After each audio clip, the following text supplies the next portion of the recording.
That the motion be agreed to. Mr. Speaker. I call the honourable member Jackie Dean. Thank you, Mr. Speaker, and it gives me pleasure to speak in support of the Mount Maunganui Borough Reclamation and Empowering Act repeal bill at its second reading, with the sponsor of Borough Flavel, who gave a pretty good account of the bill in his speech where he has just resumed his seat.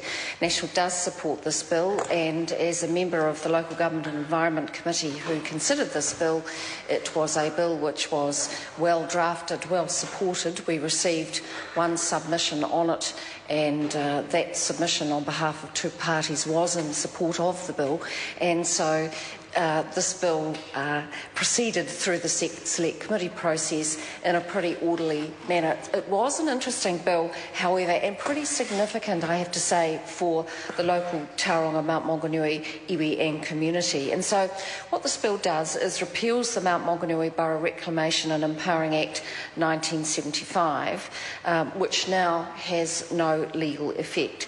And how this bill came about was because it was a requirement of the Tauranga Wastewater Comprehensive Discharge Resource Consent. And so in order for that consent to proceed, this matter had to be dealt with in the House, and that is what is happening. And so the bill returns the legal status of the land to what it was before the Act took effect in 1975.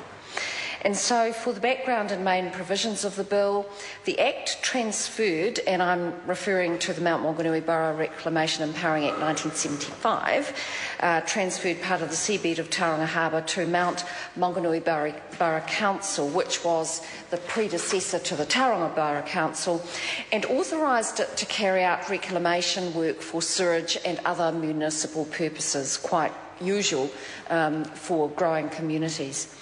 The area authorised to be transferred under the Act totalled in amount 73.5 hectares, and the Council reclaimed approximately 23.5 of those hectares. The authority to reclaim the balance of the area was revoked by subsequent legislation in 1991. The Principal Act, therefore, has no longer any legal effect. And so during the application process to upgrade Tauranga City Council's wastewater treatment plant, the local iwi and other stakeholders expressed grievances regarding the scope of the land that could be reclaimed under the Act and the adverse impacts and effects of wastewater treatment on that land. The Tauranga City Council and stakeholders agree that the repeal of the Principal Act and the returning of the legal status of the land to what it was pre the Act 1975 is appropriate in the contexts of these grievances and concerns. Mr. Speaker, in the second reading of this bill, I support the bill to the House. I call the Honourable Nanaia Mahuta. Tēnā.